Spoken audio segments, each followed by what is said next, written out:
नमस्कार, मी रेणुका. या बुलेटिनमध्ये तुमचं स्वागत. बातम्या थोडक्यात बघणार आहोत. अयोध्येतल्या राम मंदिर आणि बाबरी मशीद वादग्रस्त भूखंड प्रकरणी दररोज सुनावणी करावी की नाही याबाबत आज सुप्रीम कोर्टात काही वेळातच सुनावणी होणार आहे. या प्रकरणी 14 याचिका दाखल झाल्या. त्यावर सरन्यायाधीश रंजन गोगोई, न्यायमूर्ती एस.के. कौल यांच्या खंडपीठासमोर या सुनावणीला आता सुरुवात होणार आहे. काँग्रेस राष्ट्रवादी काँग्रेस प्रत्येकी 24 जागा लढवणार आहेत. राष्ट्रवादी काँग्रेसनं लोकसभेच्या तयारीला सुरुवात केलेली आहे आणि या आढावा घेण्यासाठी राष्ट्रवादीची आज बैठक होते. पक्षाचे अध्यक्ष शरद पवार यांच्या उपस्थितीत आणि याचीच तयारी करण्यासाठी ही बैठक आहे. आणि या बैठकीमध्ये 9 जानेवारीपासून सुरू होणाऱ्या परिवर्तन रॅलीचा देखील आढावा घेतला जाईल.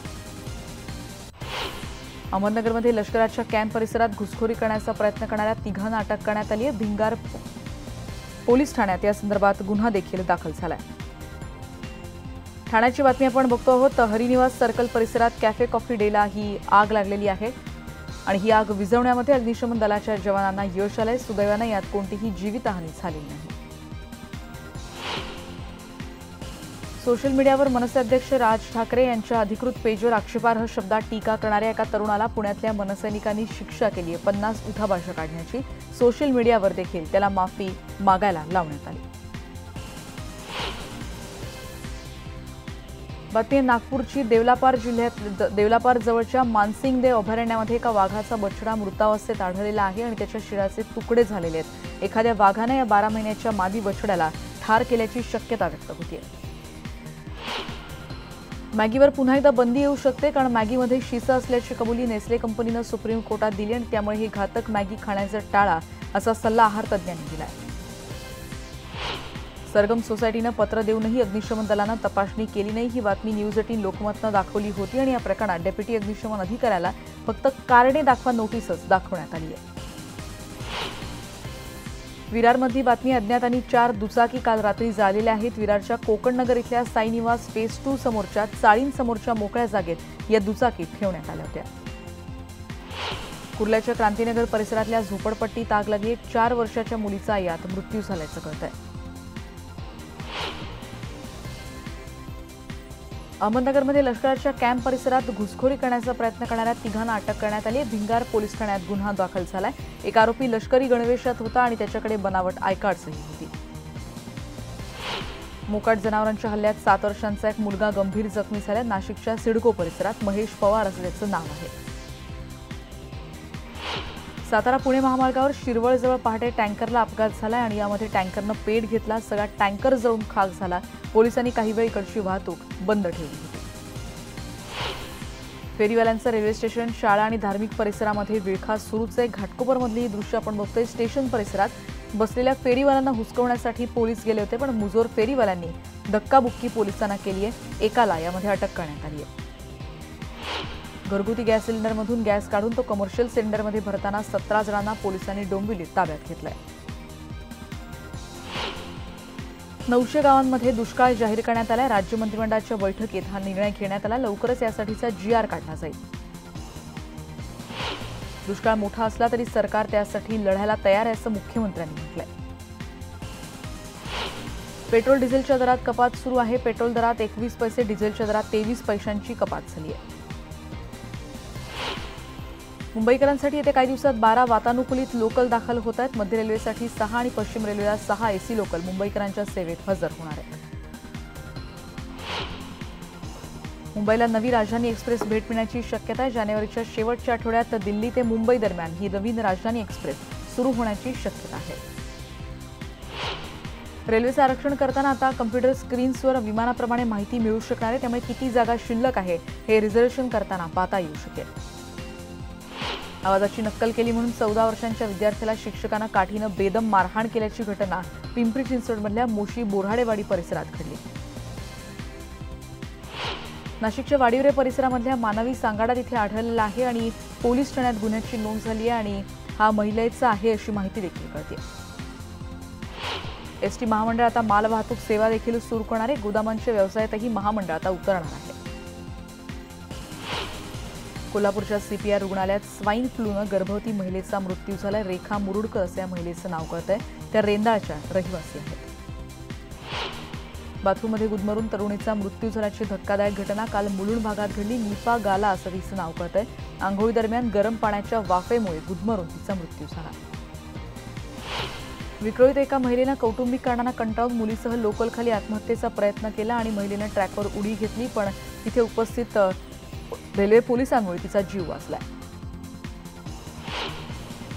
चेंबूरची बातमी आहे. अग्रवाल या संजना फर्मच्या मालकांनी त्यांच्या कार्यालयामध्ये काल स्वतःवर गोळी झाडून आत्महत्या केली. त्याचं कारण मात्र कळू शकलं नाही. कंजारवाड समाजामधल्या अघोरी प्रथांविषयी आपण नेहमी ऐकत असतो. एका उच्चशिक्षित मुलानं आपल्या बायकोची कौमार्य चाचणी घेण्याची घटना पुण्यात घडली आहे. मुंबईतल्या एका बँक मॅनेजरनं आपल्याच बँकेला 3 कोटींचा गंडा घातला. युनियन बँक ऑफ इंडियाचा मॅनेजर नब्रू मुजुमदारला पश्चिम बंगालमधून मुंबई पोलिसांनी अटक केली. भिवंडी तालुक्यातल्या रेड्यांची झुंज पाहण्यासाठी मोठ्या प्रमाणात नागरिकांनी गर्दी केली होती. लुटमारीच्या उद्देशानं तरुणाला चाकूनं भोसकणाऱ्या टोळीला अंबरनाथ शिवाजीनगर पोलिसांनी बेड्या ठोकल्या. 23 डिसेंबरची दृश्य आहेत.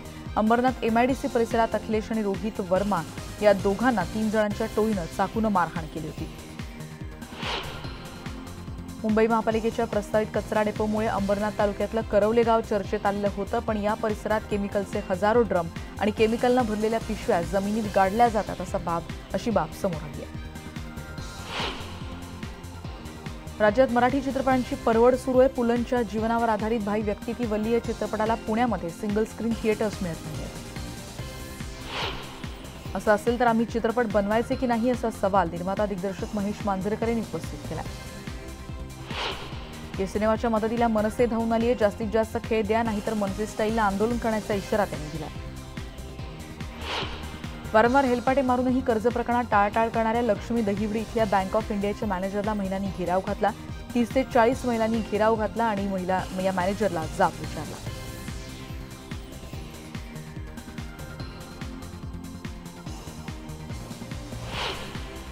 आठव्या प्रसूतीदरम्यान बीडमध्ये महिलेचा आणि जन्मलेल्या मुलाचा मृत्यू झाला होता, पण हा मृत्यू डॉक्टरांच्याच हलगर्जीपणामुळे झाला असा आरोप कुटुंबियांनी केलाय. मीरा यांच्या पतीनं त्यांच्या 7 मुलींसोबत उपोषणाला बसण्याचा इशारा दिला. नाशिकमधली बातमी आपण बघतो. एक मानवी सांगाडा तिथे सापडला आहे. पुण्यात हेल्मेट सक्तीवरून रणकंदन सुरू आहे. अनेक शहरांमध्ये हेल्मेटची सक्ती आहे, पण पुण्यामध्ये सातत्याने याला विरोध होतोय. काल शिवसेनेच्या वतीनं पुण्याच्या हडपसर भागात हेल्मेट सक्ती विरोधात हेल्मेटची होळी करत प्रतिकात्मक अंत्ययात्रा काढण्यात आली. हेल्मेट विरोधी कृती समितीतर्फे पगडी आणि फेटे घालून सविनय कायदेभंग आंदोलन काल करण्यात आलं. पिंपरी चिंचवडमध्ये मात्र हेल्मेट सक्ती लागू नाहीये आणि तिथे पिंपरी चिंचवडमध्ये लोक बिनधास्त फिरताना दिसतात. नाशिक पोलिसांनी अल्पवयीन मुलांना वाहन चालवायला देणाऱ्यांवर थेट गुन्हे दाखल करण्याच्या कारवाईला सुरुवात केली. अपघातांचं प्रमाण वाढतंय आणि ज्यामध्ये मृत्यू आणि गंभीर जखमी होणाऱ्यांमध्ये अल्पवयीन मुलांची संख्या वाढतेय. नागपुरात मात्र याची कडक अंमलबजावणी होतीये. नेहमी वर्दळ असणाऱ्या परिसरात 90% आणि कमी वर्दळ असणाऱ्या परिसरात 50% वाहन चालकांवर कारवाई होते. रत्नागिरीतही हेल्मेट सक्तीची कडक अंमलबजावणी होताना दिसत नाहीये. सुरक्षेचा उपाय म्हणून काही नागरिक स्वतः हेल्मेट घालताना दिसतात. नवी मुंबईतले राष्ट्रवादी काँग्रेसचे जिल्हाध्यक्ष अनंत सुतार नाराज असल्याचं कळतंय आणि त्यांनी राष्ट्रवादीला सोडचिठ्ठी देणार असल्याची चर्चा सध्या सुरू आहे. माऊलच्या प्रकल्पग्रस्तांनी 55 दिवस आंदोलन केलं होतं, पण मुख्यमंत्र्यांनी दिलेल्या घरांचं आश्वासन मात्र याबद्दल पाठपुरावा करण्यासाठी आता मेधा पाटकर यांनी या आंदोलनात उडी घेतली. भिवंडीत काँग्रेस नगरसेवकांना वीज कंपनीच्या कर्मचाऱ्याला डांबून ठेवलं आणि शिवीगाळ केल्याचा प्रकार समोर आला. मुंबईतल्या सगळ्या आरटीओ कार्यालयांसमोर आरटीओ कर्मचाऱ्यांनी धरणं आंदोलन केलं आणि आपल्या मागण्यांविषयी आवाज उठवला.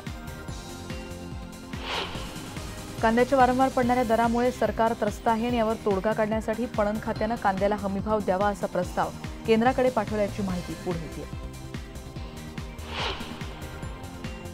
जागतिक बाजारात कापसाचे दर घसरलेत, त्यामुळे किमतीत फारशी तेजी येत नाहीये. जगभरात कापसाचं उत्पादन समाधानकारक आहे. त्याचवेळी भारतात मात्र बोंडअळी तसंच अपुरा पाऊस यामुळे कापसाच्या उत्पादकतेवर परिणाम होतोय. अकोल्याच्या डॉक्टर पंजाबराव देशमुख कृषी विद्यापीठानं कृषी विस्तार कार्यासाठी रिलायन्स फाउंडेशन सोबत करार केलाय. इलेक्ट्रॉनिक आणि डिजिटल माध्यमातून कृषी विस्तार कार्य वेगानं आणि जोमानं व्हावं यासाठी रिलायन्स सोबत हा करार करण्यात आला. 2 वर्षांपासून कडधान्य निर्यातीमध्ये भारताच्या सातत्यानं वाढ होते। गेल्या वर्षी भारताची कडधान्य निर्यात 87,896 टन इतकी होती। एप्रिल ते नोव्हेंबर दरम्यान कडधान्यांची निर्यात तब्बल 2 लाख क्विंटलच्याही पुढे गेली। पुणे जिल्ह्यातल्या आंबेगाव तालुक्यातल्या कानसे इथे डिंभे धरणाचा डावा कालवा फुटलाय। लाखो लिटर पाणी वाया जाते। वारंवार होणाऱ्या गळतीमुळे कालवा फुटल्याची दुर्घटना घडली आहे। जळगावमधली बातमी। राज्य कृषी मूल्य आयोगाचे अध्यक्ष पाशा पटेल यांनी बुधवारी जळगाव जिल्हाधिकारी कार्यालयात कापूस उत्पादक शेतकरी आणि जिनिंग प्रेसिंग कंपनीचे प्रतिनिधी यांच्यासाठी एका कार्यशाळेचं आयोजन केलं होतं। काँग्रेसची सत्ता असताना काश्मीरमध्ये सुवर्णकाळ होता, तर मग काश्मीरमधली स्थिती आज अशी का, असा सवाल गृहमंत्री राजनाथ सिंग यांनी उपस्थित केला। शेतकऱ्यांना कर्जमाफी जाहीर करून काँग्रेसनं जनतेची फसवणूक केली आहे। शेतकऱ्यांना ठाऊक आहे की काँग्रेस कर्जमाफी देते, ती फक्त नावापुरती असते आणि त्यांच्या नावावर विश्वास ठेवला जातोय, असं मोदींनी कालच्या सभेत म्हटलंय। दिल्ली काँग्रेसचे अध्यक्ष अजय माकन यांनी राजीनामा दिलाय। तब्येतीच्या कारणावरून त्यांनी राजीनामा दिल्याची माहिती कळतेय। मुंबईमध्ये ग्लोबल कोकण महोत्सवाला सुरुवात झाली आहे। मुंबई प्रदर्शन केंद्रात गोरेगावमध्ये आठवडाभर हा महोत्सव सुरू असेल। कोकणातल्या उद्योग आणि पर्यटनाला चालना मिळावी यासाठी हे प्रयत्न केले जात आहेत।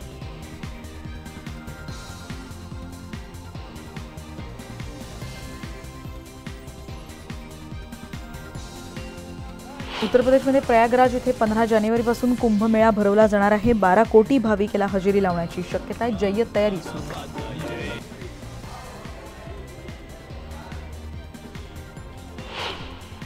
दिल्लीतल्या मोतीनगर परिसरातल्या सुदर्शन पार्क परिसरात पंखे बनवण्याच्या कारखान्यामध्ये काल स्फोट झाला। यामध्ये 6 जणांचा मृत्यू झाला। पुलवामा जिल्ह्यातल्या त्राल परिसरात सुरक्षा दलांसोबत झालेल्या चकमकीत 3 दहशतवाद्यांना कंठस्नान घालण्यात भारतीय जवानांना यश आलंय।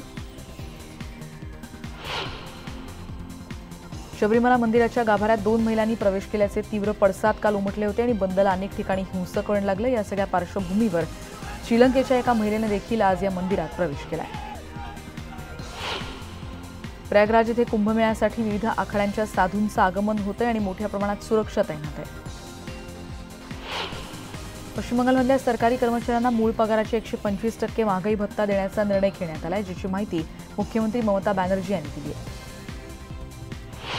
लोकसभा अध्यक्षा सुमित्रा महाजन यांनी अण्णा द्रमुकच्या 24 खासदारांना निलंबित केल्यानंतरही लोकसभेत काल गदारोळ शमला नव्हता। 21 खासदारांना महाजन यांनी चालू हिवाळी अधिवेशनाच्या शेवटच्या दिवसापर्यंत निलंबित केले। इस्रोच्या 2019 मध्ये विशेष मोहिमा आखल्या जात आहेत। 14 उपग्रह वाहक, 17 उपग्रह आणि 1 तंत्रज्ञान प्रात्यक्षिक या मोहिमांचा यात समावेश आहे। आरबीआयनं 2000च्या नोटा छापण्याचं प्रमाण कमी केलंय। त्याची नोट चलनात आणतानाच पुढे जाऊन या नोटांची छपाई कमी करण्याचंही निश्चित करण्यात आलं। थंडी संदर्भातली ही बातमी आहे। थंडीची लाटेची तीव्रता कमी होते, पण गारठा मात्र अजूनही कायम आहे। काही दिवस हा गारठा असाच कायम राहील। उत्तर महाराष्ट्रामधल्या काही भागांना पुन्हा एकदा थंडीचा हा तडाखा बसू शकतो, अशी शक्यता हवामान विभागानं व्यक्त केली आहे। हेरगिरी करणारं भारतीय ड्रोन उद्ध्वस्त केल्याचा दावा पाक सैन्यानं केलाय। ताबा इथल्या सीमारेषेजवळच्या क्षेत्रात हे ड्रोन उद्ध्वस्त केल्याचं पाकचं म्हणणं आहे।